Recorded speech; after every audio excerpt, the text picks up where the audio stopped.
Buenos días, queridos amigos. Hoy vamos a hablar sobre un tema que, aunado al que vimos anteriormente, nos va a ayudar a introducirnos un poco más a esta área de estudio que estamos cursando. El día de hoy vamos a hablar sobre los principios y procesos fundamentales, así como la contextualización histórica de la psicología. Me presento, mi nombre es Jennifer Chacón. Comencemos. ¿Qué es el psicoanálisis? El psicoanálisis es una teoría que desde la que se consideró que la historia del individuo, sobre todo los primeros años, era fundamental para así comprender el funcionamiento adulto. Todo esto, para Freud, el psicoanálisis no constituye una búsqueda científica imparcial, sino que es un acto terapéutico cuyo objetivo es modificar el comportamiento. Posteriormente, este autor añadió que la elaboración y extensión de la teoría hace que el psicoanálisis sea, además de una teoría terapéutica y de una teoría auxiliar de la patología, fuera una teoría del psiquismo humano. ¿Sí? Hay distintos elementos que dentro del comportamiento humano hacen que, dependiendo de los elementos que nosotros adquirimos, puedan modificar nuestro comportamiento. Estos pueden ser la confianza elemental o la desconfianza, la autonomía o la vergüenza y duda, así como la iniciativa, la laboriosidad, en fin, todos estos elementos que vemos aquí en la pantalla, amigos. Todo esto nos puede ayudar a comprender que el comportamiento del ser humano puede cambiar, puede ser modificado por alguno de estos elementos. El neopsicoanálisis es una corriente del psicoanálisis cultural, denominada también como neopsicoanálisis. Esta nace alrededor de los años 20, con el florecimiento de la psicología conductista y de las ciencias sociales en la década de los 30. La base de esta corriente psicoanalítica cultural son las consideraciones sociológicas y antropológicas, de tal manera que las diversas escuelas de pensamiento psicológico y del campo psiquiátrico coincidieron en un interés común por el psiquismo. Aunque estas corrientes neopsicoanalistas surgen de la teoría freudiana, se fueron alejando poco a poco, debido a que estas se fueron dando hasta llegar a dar una explicación contraria a lo que daba Freud, sobre todo de la personalidad. ¿Qué es el conductismo? El conductismo es una corriente, ¿sí?, de lo que era la psicología, que se centra en el estudio de las leyes comunes que determinan el comportamiento humano y el comportamiento animal. En su origen, el conductismo tradicional deja de lado lo intrapsíquico para focalizarse en la conducta observable, ¿sí? Es decir, que prioriza lo objetivo por encima de lo subjetivo. De aquí podemos decir que el comportamiento, por tanto, no depende principalmente de fenómenos internos. Los conductistas tienden a concebir a los seres vivos como tabulas rasas.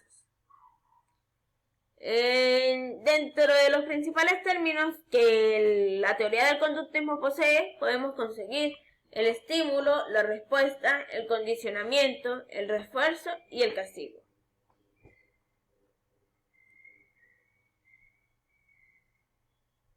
El neoconductismo. En la década de 1930, lo que fue un grupo de psicólogos estadounidenses formado por profesionales como Edward Chase y Clark Leonard, desarrolla la corriente del neoconductismo. En este movimiento forma parte de los principios básicos del conductismo, que utiliza variables intermedias para el análisis. Estos pueden ser el ambientalismo, el mecanismo y el condicionamiento. Todo esto para el control de la conducta.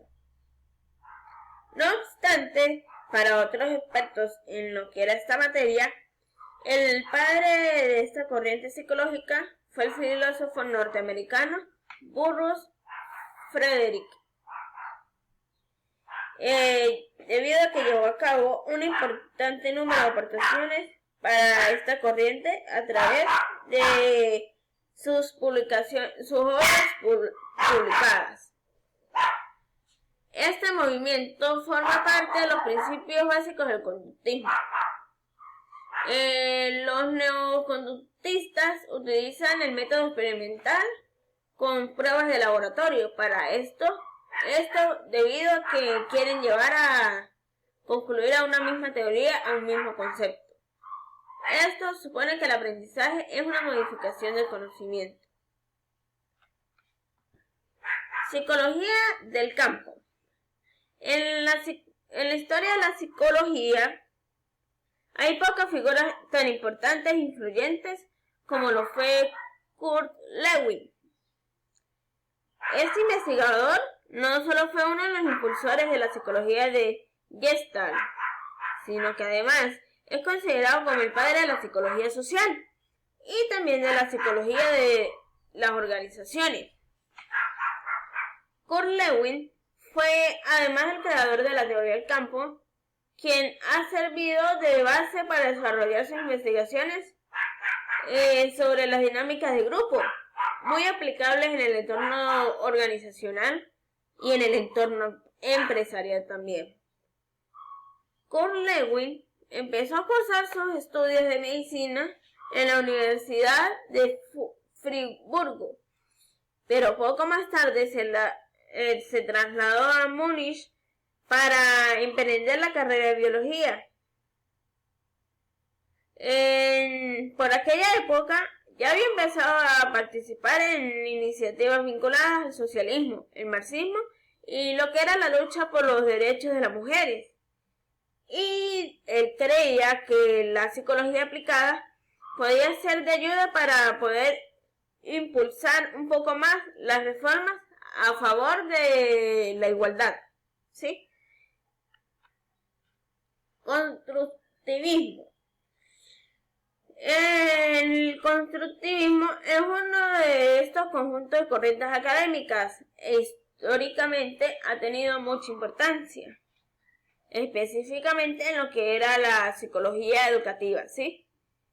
Es muy importante saber que fue posible que a las personas que hayan estudiado filosofía se les pueda sonar muy familiar, les suene muy suyo, muy propio el término constructivismo, ya que puede ser usado para referirse dentro de la corriente filosófica que fue surgida en el siglo XX y también fue relacionado con el pensamiento posmoderno. Podemos conseguir una diferencia entre el constructivismo moderado y el extremista. Esta es que el primero no niega la existencia de la realidad material. Esta, pues, lo mantiene más allá de las ideas. Mientras que el segundo, es decir, el extremista, sí lo hace, sí niega la existencia de la realidad material. El humanismo. A lo largo de la historia de la psicología han surgido muchos modelos explicativos del comportamiento y de la mente humana, que partiendo de las ideas y propósitos diferentes, estas nos tratan de ayudar a comprender más de cerca a nosotros mismos, comprendernos nosotros mismos. Como corriente filosófica, el humanismo pone énfasis, o se coloca más en énfasis en lo que era la importancia de la subjetividad de cada individuo, tratando así de ahondar en los distintos enfoques dentro de la psicología.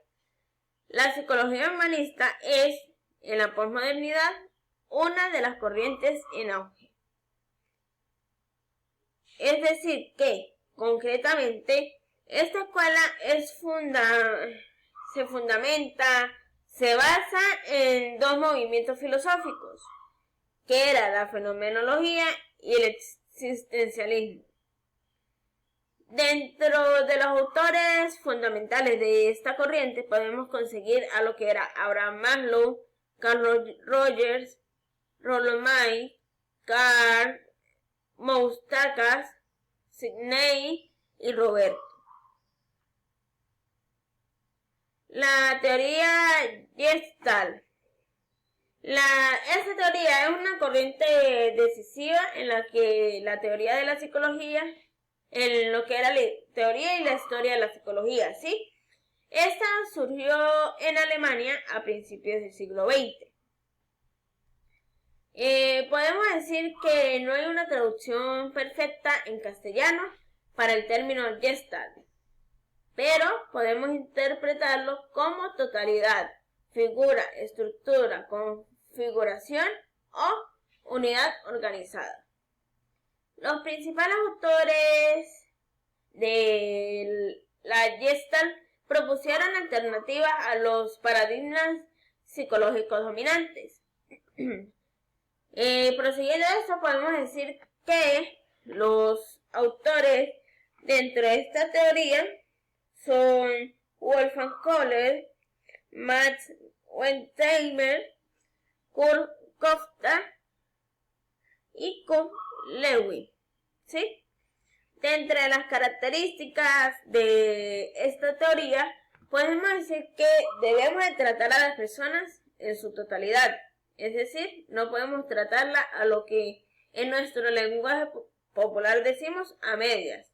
Hoy sí, mañana no. La segunda característica es que somos activos a la hora de comprender la realidad. Somos muy, como decimos en nuestro lenguaje, valga la redundancia otra vez, muy pilas, porque comprendemos mucho nuestra actividad.